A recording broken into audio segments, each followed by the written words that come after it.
Isang pinagpalang araw sa ating lahat. So, ngayong araw is March 17, 2024.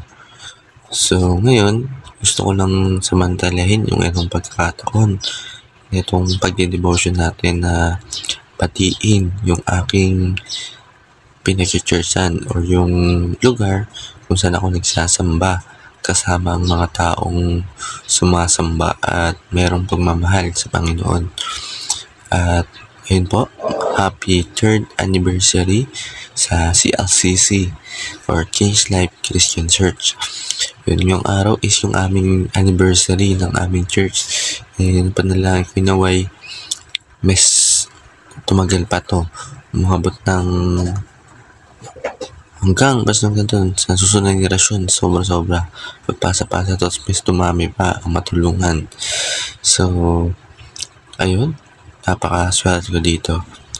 So, ang tatalakay natin series ngayon is yung tinatalakay natin ng pang-isang buong linggo. So, matatapos na tong series na to dahil isang linggo nga lang. Naway may natutunan tayo sa ating pakikinig patungkol dito sa lyrics, sa series na to. So, itong series na to, ito yung growing in faith and trust.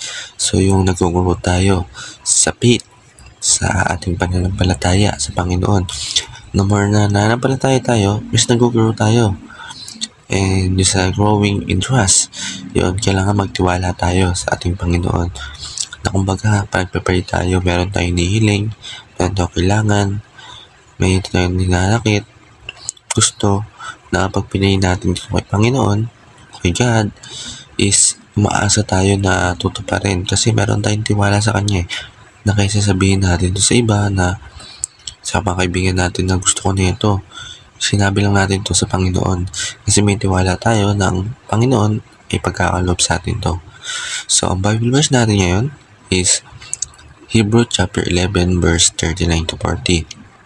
Ang sabi dito, all this through commended through their faith did not receive what was promised, since God had promised to provide something better for us, that apart from us, they should not be made perfect. Sa Tagalog, at ang lahat ng mga ito, bagaman pinuri dahil sa kanilang pananampalataya, ay hindi nila tinatanggap ang pinangako, yamang hinahandog ng Diyos na lalong mabuting bagay para sa atin, upang huwag silang gawing sakdal na hiwalay sa atin.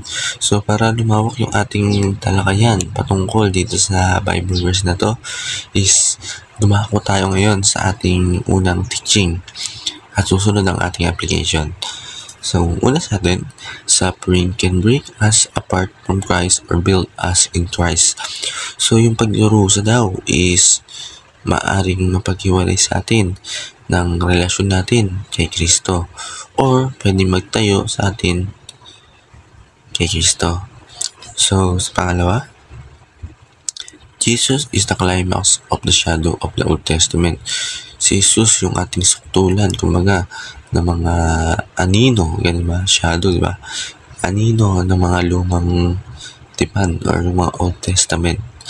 So, pangatlo, Jesus is the fulfillment of the promise in the Old Testament. Si Jesus yung mga katuparan patungkol dun sa mga pangako na sinabi dun sa Old Testament or sa lumang tipan.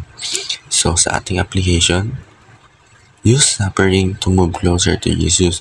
Yun, gamitin natin yung pagdurusa para mas mapalapit tayo kay Jesus. Na pag may pagdurusa tayo is nga ba, growing in trust, kailangan marunong tayong magtiwala kay Jesus na pag may pagdurusa tayo sa kanya tayo hihingi ng tulong. Pangalawa, cling to Jesus, finish the race, keep the faith. Yun, kumapit tayo kay Jesus. Tapusin natin yung karera at panatiliin natin na meron tayong pananampalataya sa Kanya. Yung kailangan manampalataya tayo. Yung race ng, sabi dito, yung race ng buhay. Yung race na mapipinish natin yung mga problema natin. And sa last, treasure Jesus despite our poverty and suffering. Pahalaga natin si Jesus sa kabila ng ating mga kahirapan na danas at pagdurusa na natamo. So, sa ating discussion. Why growing in faith and trust in Jesus is only are the best option to remedy the suffering.